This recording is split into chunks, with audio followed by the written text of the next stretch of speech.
Salut la gang, épisode 89 de Success Factory avec Dodgy Coffee, un ami, un partenaire, un bon humain pour vrai, un exemple de personne que vous devriez suivre. C'est quelqu'un qui a beaucoup de bagages un petit peu partout, puis ça paraît quand on y jase. Quelqu'un de super impliqué dans sa communauté à travers le projet Harmonie, à travers le Club Richelieu, à travers la créa qui est également dedans. Sérieux, on a quelqu'un que ça vaut la peine de s'inspirer d'eux, que je pense que vous allez passer à travers l'épisode facilement. Puis pour un super humain que je suis choyé de l'avoir comme ami, j'en dis rien de moins. Donc, sans plus attendre, avec Dodgy et moi-même, bon épisode la gang. Fait que, ouais, qu'est-ce que tu fais en fin de semaine? Écoute, en fin de semaine, j'étais supposé aller à Prévost voir mon ami Martin Desfossés. Mais malheureusement, il m'a fait faux bon. C'est la fête de son plus vieux. Donc, je vais rester chez nous probablement à prendre ça relax puis décompresser de mes semaines qui sont ô combien achalandées. À quand les enfants de Dodgy? Hey, c'est une excellente question. Je te garantis que tu vas le savoir. Tu vas être une des premières personnes qui va le savoir. Nice, un scoop! Fait que c'est une question de temps. C'est vrai? Je sais pas. J'aimerais ça, là. Parce que l'année passée, je me souviens bien, puis ça m'avait marqué que tu m'avais dit que t'étais pas sûr si t'en voulais parce que à cause principalement d'une raison comme sociétale de j'ai-tu vraiment le goût de mettre un enfant au monde dans cette société-là qui est comme remplie d'enjeux puis tout ça. Je sais pas si c'est exactement ce que tu pensais. Ben, non, je me rappelle, on était dans le sous-sol chez nous, dans l'atelier, devant le congélateur. On avait une discussion quand même assez profonde. Mais oui, tu sais, c'est un défi. Mais je pense que, tu sais, je suis pas tout seul non plus, là. Fait non, en fait, tu as été la première personne que j'ai entendu dire ça, mais en dedans du même mois, j'ai dû en entendre 3-4. Mais c'est ça, fait que c'est une réflexion à avoir, puis tu sais, après ça, est-ce que j'ai les ressources? Assurément que oui. Est-ce que je travaille, pas professionnellement parlant, mais mettons dans mon quotidien à créer un monde meilleur pour moi, mais pour les autres qui me suivent, je pense que oui. Fait que c'est encore une réflexion à avoir, mais je suis plus proche d'avoir des enfants que de ne pas en avoir. Que je pense que tu as des bons arguments au niveau de... Je pense que tu es avec la bonne blonde pour ça, qui serait une très bonne mère. Puis je pense que tu ferais un très bon père aussi, merci. en toute transparence. Dodgy, on commence ça. Yes. T'es, pour moi, une des plus grandes machines à mise en relation, machine à réseautage que j'ai vues. T'es partout. T'as le goût d'être partout, on dirait. T'as énormément d'entre-gens. La première fois que je t'ai vu, je pensais que Maude te connaissait déjà parce que je suis arrivé dans la conversation comme 5 minutes après. Tu parlais déjà avec Maude depuis 5 minutes, puis j'ai l'impression que vous vous connaissez déjà. C'est comme, je pense que t'as une facilité à mettre le monde à l'aise, puis toi, t'es très à l'aise aussi à parler avec du monde. Qu'est-ce qui fait que c'est j'imagine, je sais pas, le mot peut-être grand, mais une de tes passions, une de tes forces de faire ça? Ben, je pense que c'est une question de contexte. Pourquoi j'aime les gens? C'est pas compliqué, c'est d'où je viens. Bon, évidemment, c'est assez visible, là. Je suis issu des communautés culturelles. Puis, ayant grandi à Trois-Rivières, ben, tu sais, si je m'arrêtais à juste ma propre cellule familiale, c'est-à-dire mes parents, mes sœurs, ben, j'aurais pas d'amis, j'aurais pas pu évoluer, on va dire ça. Donc, c'est le fait de venir de l'étranger qui me met à tous les jours face à une réalité où est-ce qu'il faut que je fasse peut-être un petit effort de plus pour avoir des interactions avec les gens parce que souvent les gens sont surpris. Ça, c'était pour Trois-Rivières. Là, à Montréal, c'est peut-être moins le cas, mais ça vient s'intégrer à ma personnalité, à ma manière de penser ou d'avoir des interactions avec les gens. Tu sens-tu que c'est parce que la façon que tu l'amènes, ça pourrait être un stress. Est-ce que tu le sens comme ça? Est-ce que tu le sentais comme ça? Puis est-ce que tu le sens comme ça aujourd'hui? C'est bien camouflé, mais oui, effectivement, ça vient peut-être d'un stress. Puis aujourd'hui, ben, tu sais, ce stress-là est devenu peut-être plus une force. Un driver, un petit peu. Exact. Ouais. Exact. Fait que Trois-Rivières, t'es né là? Non, je suis né à Montréal. Mes parents ont fait le choix d'être à Trois-Rivières. Donc, j'ai grandi là-bas. J'ai fait mon primaire, mon secondaire là-bas. Puis même ton cégep, je me trompe pas. Oui, un court passage au cégep de Trois-Rivières. Un court passage. Moi, tout, j'ai fait des courts passages dans une couple de cégep. C'est correct. Ça vient avec. Ouais, ben, puis c'est ça. Puis après ça, ça m'a amené à Québec. Je me rappelle encore la phrase que j'ai dit à mon meilleur ami avant de quitter. Puis je sais qu'il va écouter le podcast un jour, fait que petit clin d'œil à lui. Mais j'ai dit, moi, là, je préfère être le valet à Québec que d'être le prince ou le roi à Trois-Rivières. C'était mon discours juste avant de partir. Parce que, tu sais, j'adore Trois-Rivières. Mais tu sais, tu fais le tour à ce moment-là, à cette époque-là, assez rapidement. Puis j'avais besoin de plus grand. Fait que oui, c'était Québec. Pour moi, Québec, c'était un choix qui était logique par mes passions, mes intérêts, le fait aussi que ma mère demeurait au Nouveau-Brunswick. Fait que c'était loin, mais c'était pas trop loin. Tu sais, ça se faisait encore en une journée de voiture, là, aisément, là, Québec-Moncton, ou en autobus. Donc, fait que c'est ça. Fait que c'est le choix que j'ai fait. C'est moi qui t'ai amené là, mais juste pour mettre le monde en contexte avant qu'on continue à ce qui te rend à aujourd'hui. C'est quoi aujourd'hui? C'est quoi? Qu'est-ce que tu fais en ce moment? Tu es chez Paradigme Stratégie? Oui, ça fait quoi ça, un Paradigme Stratégie? On est une boîte qui a 4 lignes d'affaires. Là. On fait des relations gouvernementales, on fait de l'accompagnement stratégique, on fait des communications corporatives et on a un département qui fait de la mise en marché de produits immobiliers. Donc, j'occupe le poste de directeur des relations avec les communautés là-bas. Est-ce que je travaille particulièrement avec une ligne d'affaires plus spécifique? Oui et non. Dans la mesure où est-ce que j'ai des forces et des compétences, je te dirais, dans peut-être 60-75% des mandats qu'on effectue. Directeur de relations avec les communautés, tantôt tu l'as dit, je suis une machine à mise en relation. Fait qu'il y a une petite fonction de développement d'affaires.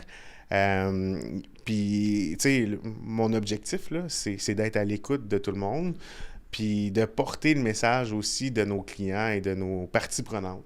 Est-ce que c'est dans une optique de relation client, ce que tu fais, ou c'est dans une optique de biz-dev? Je vais dire un mélange des deux. Optique de relation client, optique biz-dev. Puis, tu sais, ce qu'il faut savoir, c'est que je suis le dernier rentré dans la boîte. Fait que, tu sais, puis j'ai quand même comme objectif assumé d'être un porteur de dossiers au sein de cette entreprise-là. Fait que tout est à bâtir. Tu sais, mes collègues ont beaucoup plus d'expérience que moi. Ils sont reconnus dans leur secteur d'activité. Donc, tu sais, l'objectif, oui, c'est de se monter une clientèle puis d'être un incontournable, je pense, en termes de relations gouvernementales ou relations publiques dans mon écosystème. Rends-moi ça un petit peu concret avec un ou deux cas de figure de clients que tu gères présentement. Ou qui sont dans le pipeline. Ben ouais, je sais pas si j'ai le droit de mentionner ce qu'on fait ou avec qui on travaille. Je voudrais pas me mettre dans l'embarras, mais il y a ce qui est public, là, tu sais, ce que tu peux aller voir. Fait que, tu sais, on travaille beaucoup avec la communauté de Sept-Îles pour être des vecteurs de développement économique. Fait qu'on a des clients qui sont des acteurs de la communauté économique de Sept-Îles. Si vous voulez aller voir, ben vous allez voir que je fais du lobbying, de la représentation gouvernementale pour le port de Sept-Îles. Fait que si ça peut être un cas de figure qui est public, que je peux partager, je trouve que c'est un bel exemple. T'es rentré il y a quelques mois. Exactement. Je suis rentré au mois de novembre dernier là-bas. Puis comment ça se passe dans tes 4 premiers mois? Est-ce que c'est du fun? Oui, mais quand on rentre dans une entreprise, il y a toujours la phase de lune de miel. Puis, c'est sûr et certain que, tu sais, je suis rentré dans l'entreprise avec déjà peut-être une petite portion de l'ADN de l'entreprise ou de la culture de l'entreprise. Dans le fond, le président de l'entreprise, Stéphane Dion, c'était mon mentor. Là, j'ai fait un programme de mentorat là, quand j'étais aux études. Il y a plus de 10 ans déjà, puis c'est ça, c'était lui mon mentor. Fait que, tu sais, j'ai eu des bons trucs très tôt de la personne pour qui je travaille aujourd'hui. Fait que, tu sais, tous les éléments sont là pour gagner. That's it. Je suis pas mal sûr que tu vas gagner. Je pense que quand tu es laser focus sur quelque chose, c'est pas, ça se passe. Tu parlais de mentorat, puis là, je te pose une question qui est peut-être un aparté, mais c'est parce que je suis là-dessus présentement de me demander est-ce que ça serait bon, puis oui, ça serait bon d'avoir un mentor, mais comment on se trouve ça, un mentor en 2024? Écoute, t'as plusieurs voies qui sont possibles. Je pense que il y a des programmes là, qui existent. Là.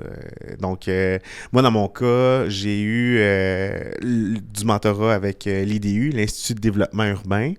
Donc, j'étais membre de ce qui s'appelle le RJA, là, le Réseau des jeunes ambassadeurs. Puis, il y a toujours un système de pairage. Et j'ai fait le programme 2 fois. Donc, une fois quand j'étais à Québec et une fois à Montréal. Sinon, mais tu sais, c'est sûr qu'en développement d'affaires, tu rencontres toujours plein de personnes. Puis des fois, ben, tu sais, il y a peut-être des affinités qui se développent entre certaines personnes. Puis, tu sais, si tu trouves que quelqu'un est inspirant, ben, ça vaut la peine premièrement, d'apprendre à le connaître. Puis si ça clique, là, ben, proposer le mentorat, ça se demande. Tu le ferais pas de la manière froide, parce que justement, je me suis posé la question, est-ce que il y en a du monde qui m'inspire, puis est-ce que je devrais leur demander directement, mais je pense que ça vaut la peine de comme créer une relation, aller prendre, ne serait-ce qu'aller prendre un café ou leur parler dans un événement, puis après ça, une fois que tu as une relation établie, hey, ça te tente-tu? Ouais, mais puis le pire qui va arriver, c'est que la personne te dise non, là. Mais au moins, elle va savoir que tu as un intérêt, puis que tu es leader, puis que tu es fonceur. Donc, ouais, ça vaut la peine. On vient à poste. Fait que là, tu vas à l'Université Laval. Exact.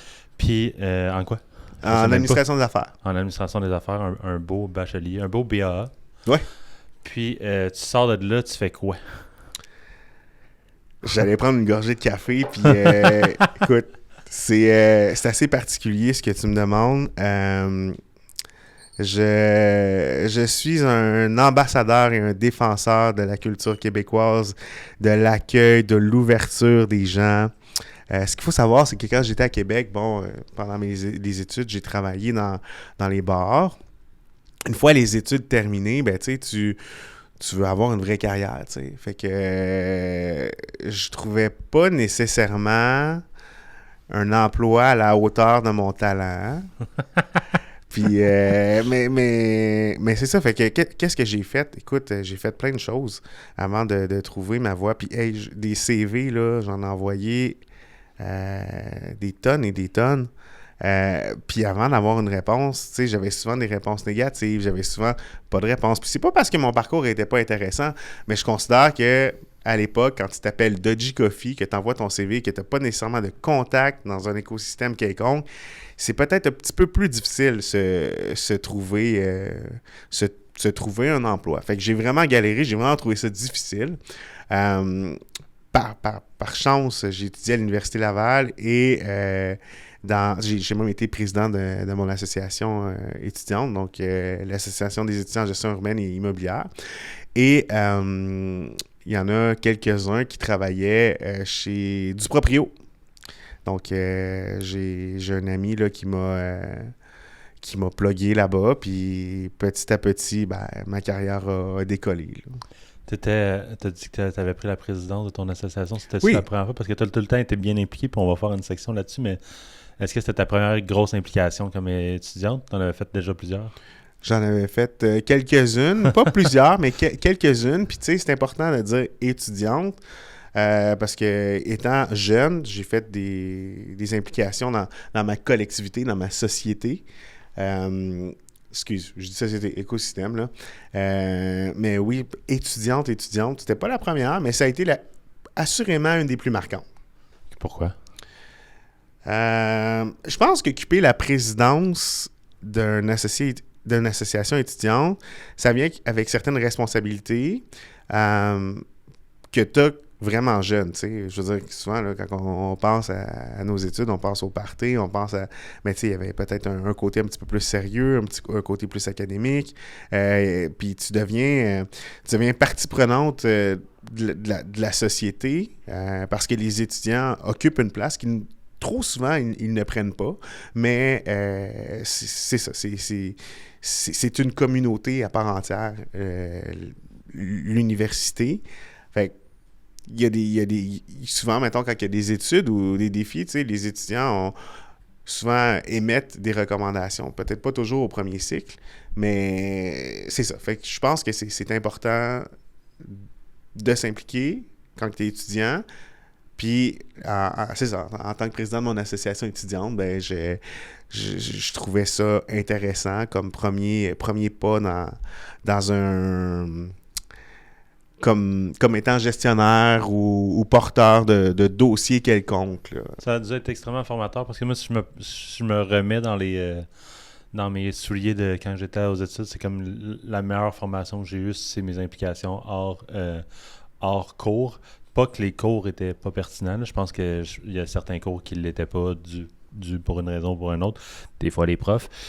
D'autres fois aussi, c'était juste la matière. Mais ça, de toute façon, je pense que ça fait partie de n'importe quel curriculum peu importe le bac, je veux dire, d'avoir certains cours que comme ça. Le but, c'est comme d'aller tester plein de choses, puis après ça, tu vois un petit peu dans le domaine que tu vas aller étudier, qu'est-ce qui t'intéresse le plus, puis comment tu vas là. Exact. Mais après ça, c'est... Puis oui, il y avait des cours qui étaient super pertinents que genre, je referais à toutes les années, là. Mais ce qui m'a le plus apporté, c'est nécessairement mes implications hors cours, que ce soit un tel concours interuniversitaire ou je m'étais impliqué pour le blog aussi ou des trucs de même. Je me rappelle... Tu dis ça, puis je me rappelle encore du feeling. Tu as parlé de concours universitaire. Je me rappelle encore du feeling. J'ai gagné une simulation boursière. Puis l'année d'avant, j'avais gagné une simulation de gestion urbaine et immobilière.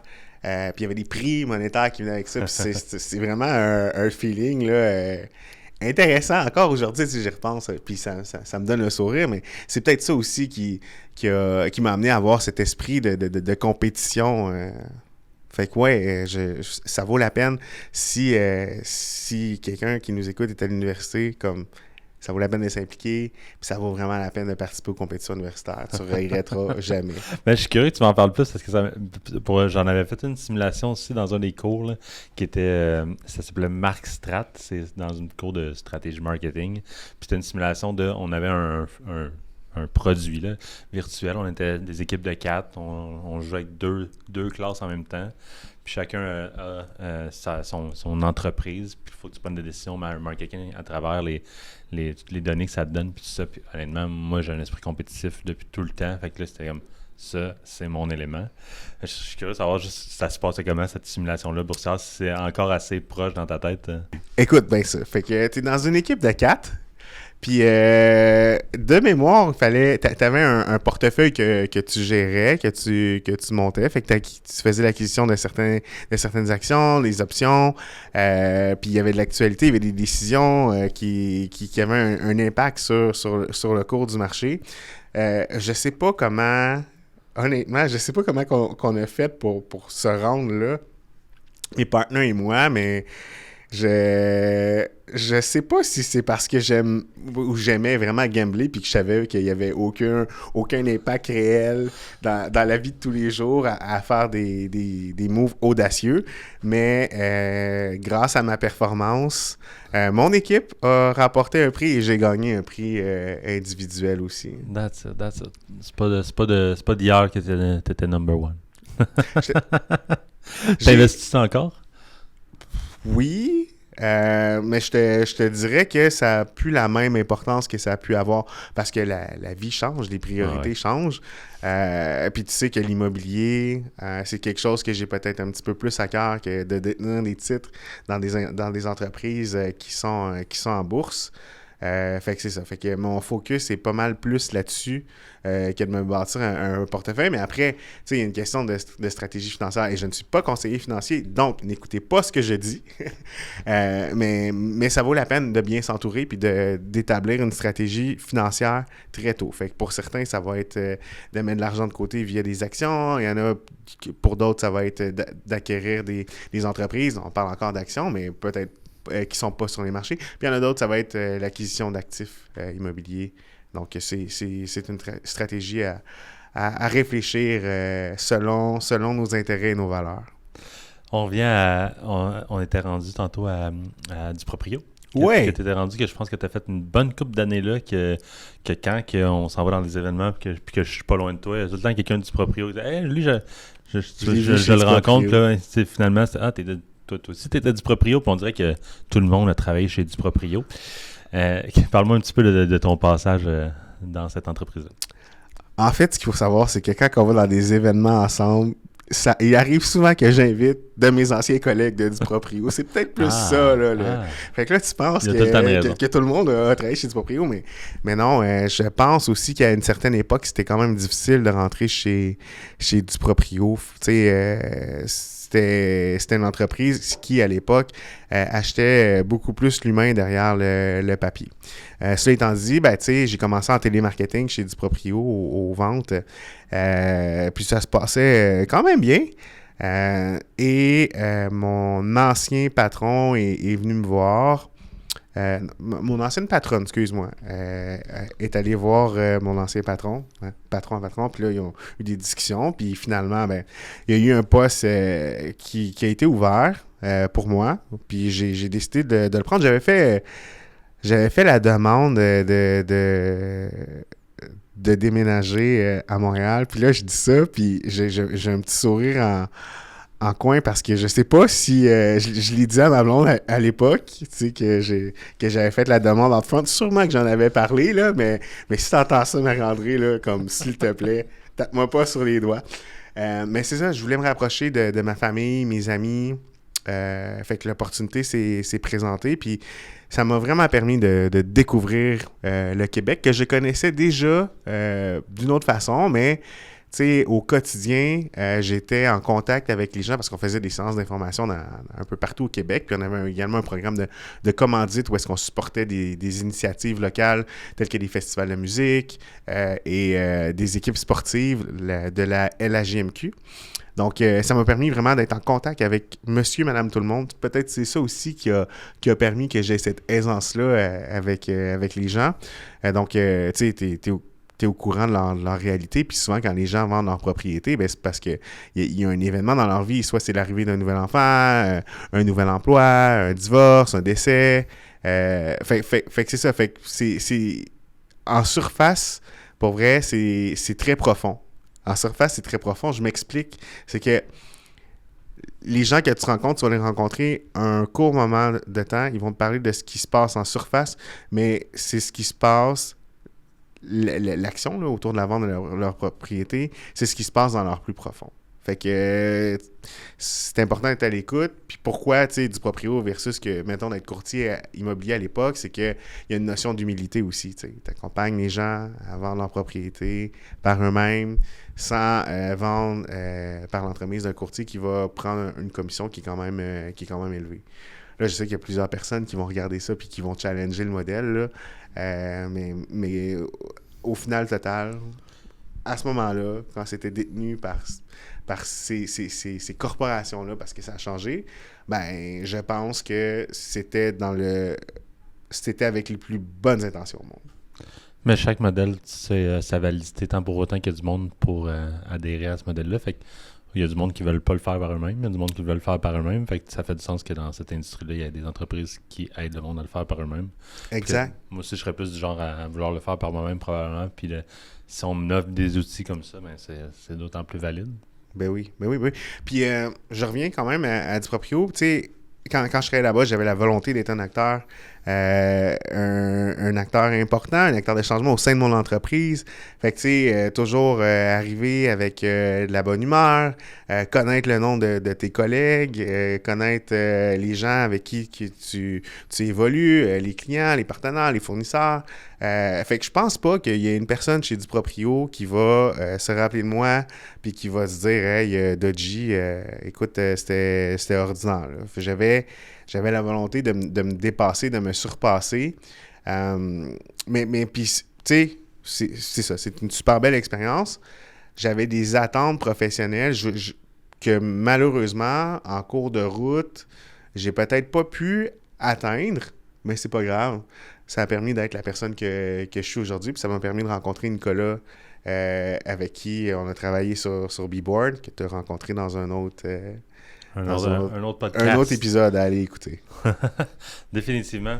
Nick est un solide gars aussi, fait que ça faisait du sens que je pense que vous vous associez à ce moment-là. Est-ce que c'est ça qui t'a fait quitter du proprio à ce moment-là? Non. 3 choses. La pandémie. Le contexte d'affaires dans lequel on évoluait a changé. Puis évidemment, ben, tu sais, j'étais pas prêt à changer de type d'emploi. Puis, ben, tu sais, il y a un acteur majeur de la finance coopérative qui a acquis l'entreprise. Fait que ça aussi, ça change la donne, là. Dodgy, on va passer à y a-tu des choses depuis, en fait, t'es passé à B-Board, la Paradis, y a-tu des moments que j'oublie qui sont marquants? C'est sûr qu'il y en a plein. Oui, il y en a plein. Les moments qui sont marquants, ben écoute, mon court passage chez Jack Marketing, ça m'a permis J'avais une patronne à l'époque qui était vraiment connue à Montréal, puis je me rappelle, je me suis dit, hey, j'aimerais ça être aussi connu que cette personne-là à Montréal. Fait que ça m'a vraiment drivé. Après, tu sais, il y a une question de fit, là, tu sais, est-ce que ça fait, est-ce que le produit fait, est-ce que t'aimes ça, est-ce que t'aimes pas ça? Ben, c'était un peu moins pour moi. La job en tant que tel, tu penses? La job en tant que tel, peut-être le produit... fait que c'est ça, c'était peut-être un peu moins pour moi. Puis aussi la culture d'entreprise, là, des fois, tu veux adhérer à une culture d'entreprise, puis au final, ça marche juste pas. Ben, c'est correct aussi. Fait que... Ça, on revient à tantôt pour le point du proprio, mais ça s'applique aussi pour les cultures d'entreprise. C'est comme... Exact. Je vais pas, moi-même, je vais pas fitter dans toutes les cultures. En fait, je suis parti de mon monde de la vente au détail parce que je trouvais pas corde à mon arc dans ce domaine-là. Fait que, puis... c'est tout à fait valide, là. C'est correct de se dire qu'on fit dans une certaine culture puis dans une autre culture moins. Puis que c'est pas pour tout le monde, toutes les cultures, puis c'est correct. On est rempli de différences. Ben oui. Ben oui. Fait que c'est ça. Mais tu sais, il y a le côté professionnel, mais il y a quelque chose, il y a deux éléments qui ont fait que vraiment, là, je pense que ma carrière a changé, l'approche que j'ai aussi par rapport au travail ou par rapport à ma vie en général, ça a changé du tout au tout. Quand j'étais chez B-Board, j'ai fait partie de la cohorte élévation du groupe 3737. Fait que ça, c'est des entrepreneurs afrodescendants ou issus de la diversité culturelle qui se réunissent puis qui font un programme. Puis ça m'a vraiment permis de prendre conscience de l'impact que je pouvais avoir sur la société, mais aussi d'être un leader en termes de développement économique, puis de donner des opportunités aux autres et de se donner des opportunités de réussir. Fait que ça, là, vraiment, ce passage-là, c'est ça, ça m'a ouvert l'esprit. Parce que des fois, tu penses que tu es capable de faire les choses, mais tu sais, peut-être que tu crois pas en toi ou tu t'abandonnes rapidement ou tu te donnes pas le coup de pied nécessaire pour le faire. Fait que ça, vraiment, j'ai adoré ce passage-là dans cet accélérateur-là. Je t'invite de continuer de prendre de continuer de croire en toi, je pense. Ben parce oui. que t'as tout avantage à faire ça parce que t'es une vraie machine d'humain, mon cher Dodgy. Puis, ouais, continue ce que tu fais. Ben oui. Merci. Merci. T'es quand même vraiment beaucoup impliqué un petit peu partout. Oui. Depuis, puis on en a brièvement parlé tantôt, justement, de ton implication là, quand tu étais à l'Université Laval. Exact. Parle-moi un petit peu de tes implications présentement. T'es un petit peu, on te voit ta face partout quand on est dans ton entourage. Qu'est-ce qui se passe de bon côté implication chez Dodgy en ce moment? Écoute, c'est comme...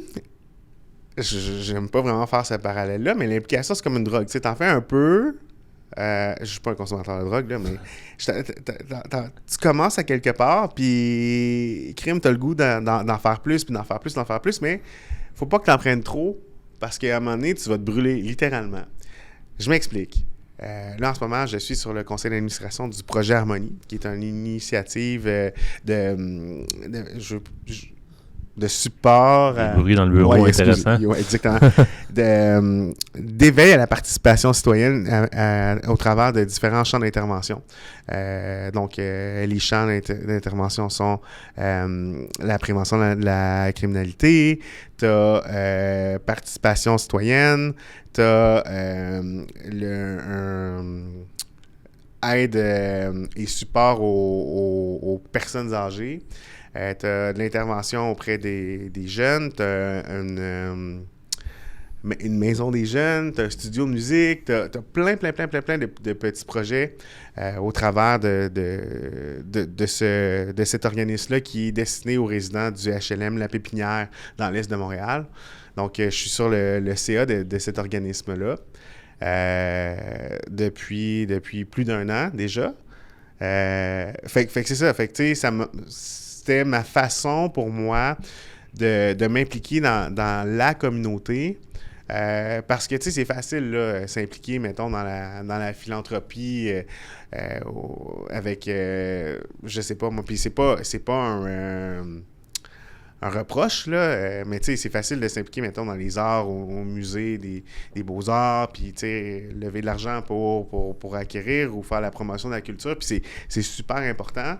Mais je pense que des fois, des gens comme moi, ou comme les gens avec qui je suis au conseil d'administration, qui sont des professionnels, qui ont cette énergie-là, qui ont cette force-là, des fois, ça vaut la peine de s'impliquer puis d'investir dans la société. Puis, des fois, ben, les réponses à des situations ne viennent pas toujours du milieu.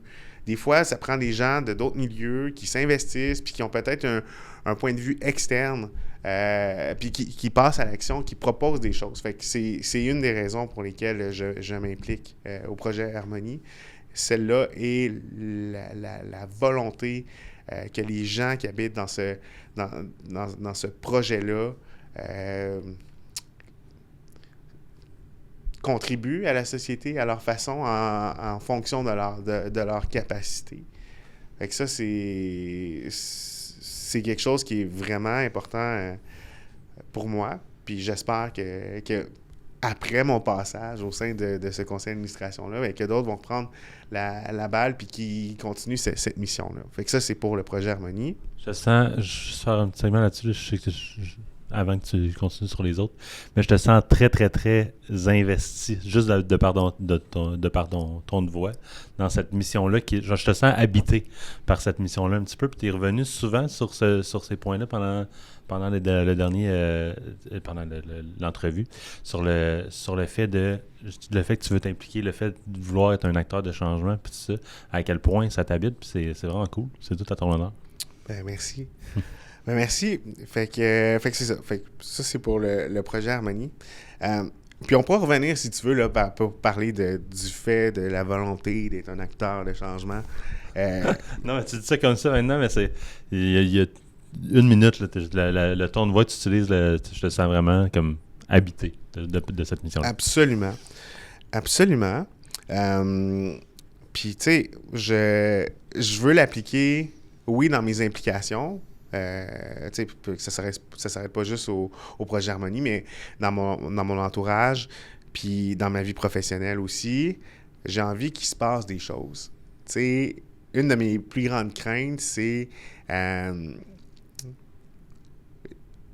j'ai pas peur, mettons, de la mort, là, mais j'ai peur dans ma vie, pas avoir eu le temps de réaliser certaines choses, pas avoir eu le temps d'améliorer mon entourage. J'ai peur de manquer de temps ou j'ai peur de manquer de ressources. Ressources étant, ça peut être la santé ou ça peut être, ne pas réussir à faire quelque chose. Parce que j'y crois tellement, puis à chaque jour, quand je me réveille, là, genre, ce qui me drive, là, je me dis, hey, j'ai le goût de faire une différence aujourd'hui. Fait que quand j'arrive au bureau, là, je me dis, hey, j'ai le goût de faire une différence pour mes clients, pour mes collègues. J'en parlais chez Duproprio, mais c'est encore plus vrai aujourd'hui. C'est encore plus vrai dans le travail que j'occupe parce que, tu sais, je sais pas si j'ai bien expliqué ce que je faisais au début, mais quand quelqu'un cogne à ma porte et qui me dit « Hey, by the way, j'aimerais discuter de tel enjeu avec le gouvernement je pense que, sais-tu quoi? Tout le monde a le droit d'avoir voix au chapitre. Tout le monde fait partie de la société. Tout le monde devrait avoir accès à ses élus pour pouvoir régler des enjeux. Puis trop souvent, je pense qu'il y a une déconnexion. Ça devient difficile. Puis là, tu sais, j'ai pas de discours d'extrême droite ou de gauche, où j'y vais vraiment général, mais dans la société dans laquelle on vit, il y a tellement de réglementations sur tout, il y a tellement de balises sur tout, il y a tellement de barrières à l'entrée que pour quelqu'un, là, ça devient difficile de se retrouver. Fait que, mettons, là, je te donne un exemple. On est dans une association ensemble, toi puis moi, puis on veut avoir du financement pour faire la promotion de la culture. Hey, c'est difficile en tabarouette, là, si t'as jamais fait ça. C'est difficile de savoir à qui parler, comment le faire. C'est difficile de savoir quel programme qui existe. C'est difficile. Fait que, Quelle porte aller cogner. quelle porte aller cogner. Fait que ça, là, si je peux le faire au quotidien, faciliter la vie des gens autour de moi, ben ça va déjà être une grande victoire. Fait que ça, c'est pour ma volonté de changer par mon travail, mon environnement. Après ça, ben tu sais, j'ai dit mon environnement, mais ça aussi, c'est un autre élément. Changer son environnement. J'ai envie, tantôt je parlais d'être un acteur de changement, mais j'ai envie de faire une différence aussi par la manière dont je consomme, que ce soit les transports, que ce soit le fait de s'habiller. Fait que ça aussi, c'est quelque chose qui me drive vraiment. Puis tantôt dans la pré-entrevue, avant qu'on s'assoit et qu'on discute ensemble, j'ai dit, ben tu sais, moi, là, dans la prochaine année, j'aimerais vraiment ça, voir s'il y a des opportunités pour la clean tech, parce que je trouve que c'est d'avenir. Ben ça aussi, ça fait partie de ma volonté d'être un acteur de changement. J'ai le goût d'améliorer mon environnement par mes actions concrètes, mais aussi la façon, tantôt que je l'ai dit, dont on consomme, la façon dont on exploite nos ressources naturelles, la façon dont on interagit avec les gens ou avec les produits. Fait que, tu sais, le gaspillage, pour moi, ça aussi, c'est quelque chose que cette année, ben pas juste cette année, mais maintenant, je porte une attention particulière. Mais j'aimerais ça que ça s'applique pour moi, puis sans être un peu trop dictateur, là. J'aimerais ça trouver un autre terme pour ça, mais que ça s'applique aussi aux gens autour de moi. Puis tu t'en es sûrement rendu compte, tu sais, des fois, quand on fait des activités, ben, tu sais, je vais proposer qu'on aille dans des activités de charité plutôt que d'aller dans un restaurant un petit peu trop cher à la poche, tu sais. Ben, ça fait partie de ce changement de mentalité-là. C'est intéressant. C'est vraiment intéressant. Encore là, puis c'est tout à ton honneur. Je pense que c'est important d'être un acteur de changement, autant comme personnellement que là, toi, tu veux le faire aussi pour les autres. Fait que c'est... encore fait. Beau travail, Dodge. Merci. Beau travail. Je sais pas si j'ai bifurqué dans le plan. Non, c'est ça qu'il faut. On est là pour le bifurquer. On est là pour ça, pardon. Puis, tu voulais me parler, tu disais aussi parmi les implications, une autre que tu voulais bien me parler, c'était du Club Richelieu présentement que tu es impliqué. Exact. Je suis membre du Club Richelieu Montréal. C'est le plus vieux club privé francophone qui fait la promotion de l'amitié, la jeunesse et l'entrepreneuriat francophone.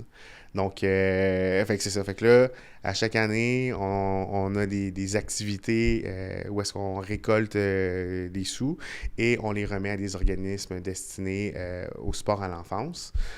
Donc, tu as participé, entre autres, à un événement qu'on organise à chaque année. Puis ça aussi, tu sais, ça m'a permis aussi de continuer l'éveil que j'ai eu, là, tu sais, être un entrepreneur issu de la diversité culturelle, bien, j'avais la volonté de m'impliquer dans des associations qui sont peut-être un petit peu plus traditionnelles, parce que si je le fais pas, ben il y aura personne d'autre qui va le faire. Puis il y aura pas d'exemple aussi pour les gens de mon âge ou les plus jeunes qui vont dire « Ah, ben ça, c'est ce type de personnes-là qui participent à ces organismes-là, on va dire ça comme ça. » Mais c'est un défi perpétuel. C'est vrai au Club Richelieu, mais c'est vrai aussi dans tous les événements professionnels auxquels je participe, là. Puis c'est pas un reproche, là, mais souvent, je regarde la salle, puis c'est un certain âge, c'est un certain genre, puis je détonne souvent. Fait que ça, c'est un défi quotidien aussi. Dodge, grosse question. Oui. Est-ce que tu te sens sur ton X présentement aujourd'hui? Ah oui, assurément. Je me sens... C'est très clair, que c'est très certain comme réponse. Je me sens sur mon X, puis je me sens même sur mon X plus. Comment ça? Ben, parce que je trouve que je suis au bon endroit, puis tu sais, se convaincre qu'on est bon à faire quelque chose, si on fait juste se convaincre puis qu'on ne l'incarne pas, ben ça ira pas loin. Mais là, j'ai l'impression que je suis à la bonne place, au bon moment, puis que, tu sais, il y a de l'activité, puis c'est ça, il y a de l'activité autour de moi. Genre, je ne suis pas dans l'immobilisme, mais je suis en action. Et ça, j'adore ça. Puis après ça, je regarde à gauche, à droite, puis tu sais, je regarde, mettons, les gens dans mon entourage qui disaient « Hey, t'es vraiment, tu sais, j'étais vraiment chanceux de faire telle affaire, puis t'es vraiment... » Ouais, mais colique, le sais-tu que je me réveille vraiment tôt le matin, puis que je finis mes journées vraiment tard, puis que, tu sais, j'essaie de penser à comment je peux faire pour améliorer ma journée. Mais ça, c'est même pas un effort. Je l'incarne. Mais je l'incarne maintenant. Je ne l'ai pas toujours incarné, par exemple. Il y a certaines choses qu'on ne choisit pas, mettons, dans la vie. Là. Je ne choisis pas le corps que j'ai eu ou des affaires de même. Mais la majorité, mettons, c'est pas une question de chance. C'est certainement pas une chance où ce que tu t'es retrouvé, où ce que tu te retrouves en ce moment. Puis si tu te sens sur ton X, c'est à cause de toi. Puis je pense que tu as fait beaucoup d'étapes pour justement y arriver. Puis on repart, si on repart sur la tangente du proprio que tu parlais ou ta présidence à l'association à l'Université Laval, aussi que tu parlais tantôt, c'est ça qui te build, là. C'est ça qui te build pour être rendu là. C'est ça qui te fait aller vers les autres. C'est ça qui te fait aller vers ton expérience à du proprio que tu parlais, que tu es comme je veux aider ces gens-là à comme devenir autonomes pour vendre leur maison et tout ça. C'est ça qui te build. C'est pas un... Je pense que c'est vraiment ça aussi, là, qui est un des enjeux aujourd'hui. Puis je dis aujourd'hui, mais c'est peut-être de tous les temps. Là, mais on a beaucoup tendance à se plaindre, le monde. On a beaucoup tendance à dire, à un petit peu se victimiser des fois un petit peu. Puis je dis pas qu'il faut pas le faire, dans le sens que ça arrive qu'il y a des situations que on se retrouve dedans, puis c'est malgré nous. Mais je pense que sur la majorité des choses, moi, on choisit notre environnement, on prend les décisions qu'on peut prendre. Puis je pense que ça nous amène à justement avoir un certain pouvoir, être sur son X. Fait que beau travail de l'avoir fait. Merci. Hey, là, tu m'as pas posé la question, là, mais puis là, c'est là que le chat sort du sac, là, mais d'où est-ce que ça vient, ça? Tu sais, tantôt, je t'ai dit, ouais, le fait d'une communauté culturelle, 3 heures, hein? Mais en fait, ça vient de la commission jeunesse du Parti libéral du Québec.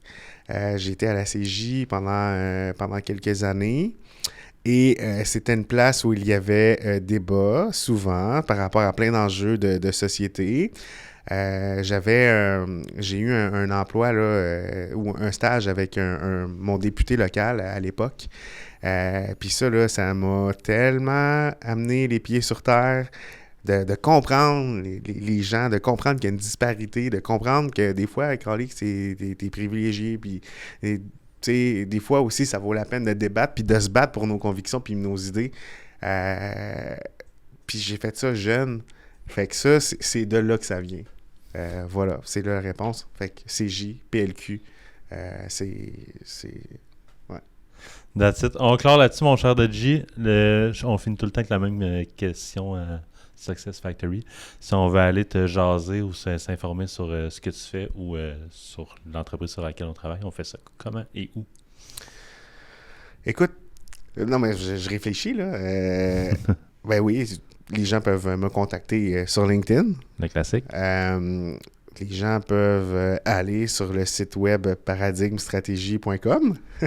Fait que là, vous allez avoir ma bio. Fait que, tu sais, si jamais quelque chose, un enjeu que vous avez, ben, tu sais, ça va me faire plaisir de répondre. Puis sinon, les gens peuvent te contacter. Puis tu vas être en mesure de les mettre en contact avec moi. Bon point. Mais pour vrai, si vous voyez Dodgy dans un événement à les jaser, vous allez avoir un mot du bon plaisir. Je t'ai introduit tantôt, Dodge, à notre technicien Diego en disant que c'est un excellent humain et t'es un excellent humain. Fait que vous allez sentir ça certainement si vous allez parler. Un grand merci d'avoir participé à Success Factory, mon cher Dodgy. Merci à toi.